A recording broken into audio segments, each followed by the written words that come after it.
Hello everybody, welcome back this channel. आज हम एक नया टॉपिक स्टार्ट कर रहे हैं जिसका नाम है स्त्री अशिष्ट रूपण प्रतिषेध अधिनियम 1986। इसको इंग्लिश में कहा जाता है indecent representation of women provision act 1986। तो आज हम इसको स्टार्ट करते हैं और इसको कंप्लीट करने की कोशिश करेंगे। तो चलिए शुरू करते हैं। सबसे पहले हम स्टार्ट करते हैं इसका नाम। जैसे कि इसका नाम स्त्री अशिष्ट रूपण प्रतिषेध अधिनियम 1986 है और ये 1986 का 60वें नंबर का एक्ट था। तो नंबर आपको ध्यान से याद करना है जो एग्जाम में आजकल पूछे जाते हैं। ठीक है, इसका इंग्लिश में नाम है indecent representation of women provision act 1986 और यहाँ पर डेट अधिनियम हुआ था 23 दिसंबर 1986। इसको लाने के पीछे मोटिव क्या था, क्यों लाया गया था, वो भी हम एक बार पढ़ लेते हैं। विज्ञापनों के माध्यम से, यानी कि एडवर्टाइजमेंट होते हैं, उसमें किसी स्त्रियों का किस प्रकार से आप चित्रण कर रहे हो, किस प्रकार से आप उनकी इमेज बना रहे हो, तो उसके ऊपर ये एक्ट लाया गया था। विज्ञापनों के माध्यम से प्रकाशनों, जो पब्लिशर होते हैं, लेखों, रंग चित्रों, आकृतियों में किसी अन्य रीति से स्त्रियों के अशिष्ट रूपण का प्रतिषेध करने के लिए लाया गया था और इससे संबंधित या उसके अनुषंगिक विषयों के लिए अधिनियमित आया गया था। किस प्रकार की जो गतिविधियाँ होती हैं उनको ये रोकने के लिए यह एक्ट लाया गया था। सेक्शन 1 से स्टार्ट करते हैं जो डील करता है संक्षिप्त नाम, विस्तार और प्रारंभ। ठीक है, इसका नाम तो आपको पता है, स्त्री अशिष्ट रूपण प्रतिषेध अधिनियम 1986 होगा। ये संपूर्ण भारत पर लागू होगा। ठीक है, और इस किस तारीख को लागू होगा कि जो केंद्रीय सरकार राजपत्र में अधिसूचना द्वारा नियत करती है, और वो नियत किया था इन्होंने 2 अक्टूबर 1987। 86 का एक्ट है और 87 में हुआ था एक साल बाद। 2 अक्टूबर को याद रखना, गांधी जयंती के दिन। ठीक है, तो इसलिए आपको याद रहेगा। 3 पॉइंट है, कुछ याद नाम हो गया, संपूर्ण भारत पर होगा और डेट हमारी 2 अक्टूबर 1987। और सेक्शन 2 चलते हैं। सेक्शन 2 कहता है परिभाषाओं के बारे में। ठीक है, इस अधिनियम में जब तक कि संदर्भ मान्यता अपेक्षित ना हो, जब तक तुम्हें कोई अलग डेफिनेशन नहीं बताई जाएगी, तब तक हम जो आपको डेफिनेशन दी गई हैं उनका मतलब वही लिया जाएगा। ठीक है, तो हम स्टार्ट करते हैं विज्ञापन से। विज्ञापन क्या होता है? एडवर्टाइजमेंट के अंतर्गत कोई सूचना आती है। एडवर्टाइजमेंट में कोई सूचना आएगी, परिपत्र आएंगे, लेबल्स आएंगे, रैपर आएगा, अन्य दस्तावेज भी शामिल है। और इसके अंतर्गत प्रकाश द्वारा, ध्वनि के द्वारा, धुआं के द्वारा, गैस के माध्यम से किसी भी प्रकार का कोई दृश्य रूपण भी शामिल है। यानी कि तुम हवा से बनाओ, यहाँ पर धुएं से बनाओ, कोई आकृति ऐसी बना देते हो जो कि स्त्री के लिए ठीक नहीं हो, उसको गलत दर्शाती है, तो हम विज्ञापन के थ्रू हम उसको कंसिडर करते हैं कि वो विज्ञापन के अंतर्गत आएगा। ठीक है, इसमें लेबल वगैरह, रैपर वगैरह सब शामिल किया गया है। और वितरण मतलब बांटना के अंतर्गत नमूने के तौर पर, चाहे आप मुफ्त में दो या फिर अन्यथा, चाहे आप फीस लेके बांटो या फिर आप फ्री में बांटो, हम उसको वितरण कहेंगे। ठीक है। 3 सी कहता है स्त्री अशिष्ट रूपण की डेफिनेशन देता है कि ये क्या है जो हम पढ़ रहे हैं। ठीक है, से किसी स्त्री की आकृति, उसके रूप, स्त्री के रूप, शरीर, उसके किसी अंग या किसी ऐसी रीति से जिससे रूप से चित्रण करना विपरीत है, जिसका प्रभाव अशिष्ट हो, जो कि स्त्रियों के लिए अपमानजनक हो रहा हो। यानी कि किस प्रकार से आपने उनके अंगों को, शरीर को दर्शाया है, इस प्रकार से उसकी आकृति बनाई है कि वह स्त्रियों के अपमानजनक हो, निंदनीय हो, अथवा जिससे लोक नैतिकता, यानी कि जनता, पब्लिक के नैतिकता आचार के विकृत करता हो, दिमाग में अलग भावनाएं पहुंचाता हो, भ्रष्ट और क्षति होने की संभावना होती है, वहाँ हम कहा जाता है कि ये स्त्री अशिष्ट रूपण का आप जो प्रचार कर रहे हो या फिर एडवर्टाइजमेंट कर रहे हो, उसमें ऐसी गलत चीज़ों से स्त्रियों के लिए अपमानजनक साबित हो सकती हैं। तो उस चीज़ को डिफाइन करने के लिए ये डेफिनेशन है। ठीक है, तो क्या होता है स्त्री अशिष्ट रूपण? आपको ध्यान रखना है, कोई भी आकृति हो सकती है, रूप हो सकता है, शरीर हो सकता है या फिर कोई अंग हो सकता है जो कि किसी स्त्री के लिए अपमानजनक या फिर निंदनीय हो सकता है। किसी को गलत लगता है, किसी को बुरा भी लग सकता है। तो उस चीज़ों को ध्यान में रख कर आप एडवर्टाइजमेंट जो भी जारी करोगे तो वो जारी करोगे। ठीक है, लेबल पर चलते हैं। लेबल क्या होता है? जो हम बोतल वगैरह खरीदते हैं उस पर कोई लेबल्स होते हैं जो लिखित हो सकते हैं, चित्रण हो सकता है, कोई फोटो हो सकती है, स्टाम्पित हो सकता है, आप कुछ मोहर लगा के भी ऐसा कोई चित्रण बना रहे हो, मुद्रित हो सकता है, कोई पब्लिशर बना रहा है। चित्रित विषय वस्तु का विपरीत है, जो किसी पैकेज पर चिपकाई गई है, कोई पैकेट हम खरीदते हैं उस पर चिपकाया गया है और उस पर दिखाई दे रहा है।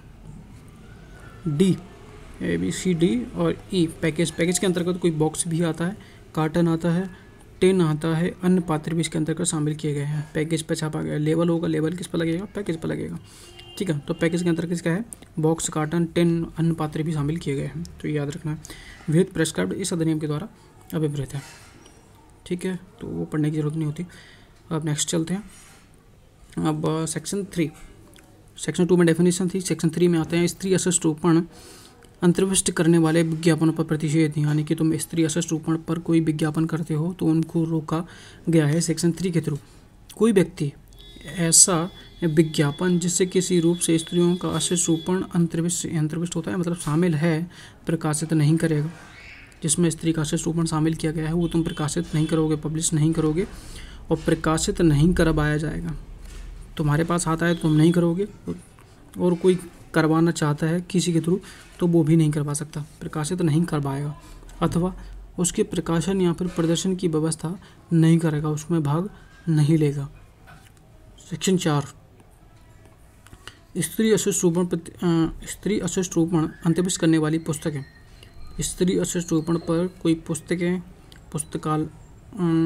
पुस्तकालय आदि के प्रकाशन यानी कि पब्लिश और उसको डाक द्वारा भेजने का प्रोविजन किया गया है। कोई भी व्यक्ति कोई भी ऐसी पुस्तिका, कागज पत्र, स्लाइड, फिल्म, लेख, रेखा चित्र, रंग चित्र, फोटो चित्र, रूपण, आकृति का जिसमें किसी भी रूप में स्त्रियों के अशिष्ट रूपण का अंतर्विष्ट यानी कि इन्हीं सभी चीज़ों में किसी भी स्त्री का अशिष्ट रूपण शामिल किया जाता है, उनका उत्पादन नहीं करोगे, उत्पादन नहीं करवाया जाएगा। यानी कि तुम करोगे भी नहीं और कोई करने के लिए कहे वो कहेगा भी नहीं। ठीक, और ना ही तुम उसका विक्रय करोगे, उसको भाड़े पर नहीं देगा, रेंट पर भी नहीं दोगे, वो वितरण भी नहीं करोगे। चाहे तुम वितरण के बारे में हमने पढ़ा था कि चाहे वो फ्री हो, चाहे वो तुम पैसे में लेके बांटो, तुम बांटोगे भी नहीं और परिचालित नहीं करोगे आगे पीछे किसी को भेजना, और डाक द्वारा नहीं भेजा जाएगा किसी भी प्रकार से। लेकिन इस सेक्शन में, सेक्शन 4 में छूट भी दी गई है, छूट, परंतु अपवाद दिया है। अपवाद किन लोगों को दिया गया है? किसी भी ऐसी पुस्तिका, कागज पत्र, स्लाइड, फिल्म, रेखा चित्र, रंग चित्र, फोटो चित्र, रूपण, आकृति को लागू नहीं होगा। कौन सी पुस्तकों को लागू नहीं होगा? जिसका प्रकाशन लोक कल्याण के लिए हो रहा हो, यानी कि जो पुस्तक वगैरह हो वो कि पब्लिक वेलफेयर के लिए पब्लिश की जा रही हो, उसके कारण इस आधार पर न्यायोचित साबित हो जाता है कि वो लोक कल्याण, पब्लिक वेलफेयर के लिए छापी जा रही है, कि ऐसी पत्रिका आदि, कागज, स्लाइड, फिल्म, आकृति, विज्ञान, साहित्य, कला, विज्ञान, विद्या और सर्वसाधारण संबंधित अन्य उद्देश्य के हित में है। यानी कि ये तुम साबित कर देते हो कि वो पब्लिक वेलफेयर के लिए छापी जा रही है, बनाई जा रही है, फोटो चित्र जो भी पुस्तक वगैरह है, तो वहाँ पे आपको छूट मिल जाएगी। ठीक है, ये एक्ट लागू नहीं होगा, यानी कि छूट है सीधी। और सेकंड कहता है जो सद्भावपूर्वक धार्मिक प्रयोजनों के लिए रखी गई या उपयोग में लाई जाती हो, तो हम धार्मिक प्रयोजनों के लिए उपयोग में लाई जाती है तो हम उसको भी छूट दी गई है। सद्भावपूर्वक यहाँ पे ध्यान रखना, गुड फेथ में हो, ठीक है, गलत पोर्ट्रे करने के लिए नहीं, गुड फेथ में धार्मिक प्रयोजनों के लिए रखी गई हो या उपयोग में लाई जाती हो। बी कहता है किसी भी ऐसे रूपण को लागू नहीं होगा। किसी भी, यह एक्ट ऐसे लोगों को भी एग्जम्प्ट यानी कि छूट देता है। कौन सा, वो भी देख लेते हैं। प्राचीन स्मारक, कोई प्राचीन स्मारक है, पुरातात्विक स्थल हैं, अवशेष अधिनियम 1958 की अर्थ में किसी प्राचीन स्मारक के अंतर्गत आता है या उसमें शामिल है, तो उनको भी छूट दी गई है। जैसे कि खजुराहो के जो टेम्पल्स में जो आकृति बनाई गई है तो उनको भी इसमें छूट दी गई है। बी, किसी मंदिर पर उसमें मूर्तियों के परिवहन के उपयोग में लाए जाने वाले या किसी धार्मिक प्रयोजनों के लिए रखे गए हों या फिर उपयोग में लाए जाते हों, किसी भी रथ पर तच्छित उत्कीर्ण छापे गए हों, रंग चित्रित अन्यथा रूपित हों या उस पर बने हुए हों, तो इनको भी छूट दी गई है। प्राचीन जो स्मारक हैं, मंदिर वगैरह भी, उनमें कोई आकृति नहीं बनी हुई हैं, तो उनको भी एक्ट छूट देता है, तो उनको ऐसा कोई असरूपण नहीं माना जाएगा और ये एक्ट उस पर लागू नहीं होगा। सी कहता है किसी ऐसे फिल्म को लागू नहीं होगी जिसके बाबत चलचित्र अधिनियम 1958 के भाग 2 के उपबंध लागू होते हैं। तो हमें चलचित्र अधिनियम 1958 का भाग 2 देखना होगा। ठीक है, तो चलते हैं भाग 2। ये भाग 2 सार्वजनिक प्रदर्शन के लिए फिल्मों का प्रकारण, यानी कि पब्लिक वेलफेयर के लिए कोई फिल्म है तो उसमें कंडीशन कुछ है जो आप पढ़ सकते हो यहाँ पे 4 में, सेक्शन 4 में। तो जी आप पढ़ सकते हो कि ऐसे फिल्म तैयार की जाएगी, किस लोगों को मंजूरी दी जाएगी, तो वो सब डिटेल दिया है, वो आप पढ़ सकते हो सेक्शन, ये एक्ट निकाल के। ठीक है, तो ये चलचित्र अधिनियम 1952 के भाग 2 को निकाल के उसको डिटेल में पढ़ सकते हैं, ठीक है, उनको भी ये छूट देता है। तो और कोई भी एक्ट आप पढ़ना चाहते हो तो कमेंट कर दीजिएगा, उसमें भी हम वीडियो बना देंगे, ठीक है। तो इसमें भी कोई डाउट होता है तो कमेंट कर दीजिएगा, हम उसका रिप्लाई कर देंगे। Thank you so much. Channel को सब्सक्राइब ज़रूर कर दीजिएगा।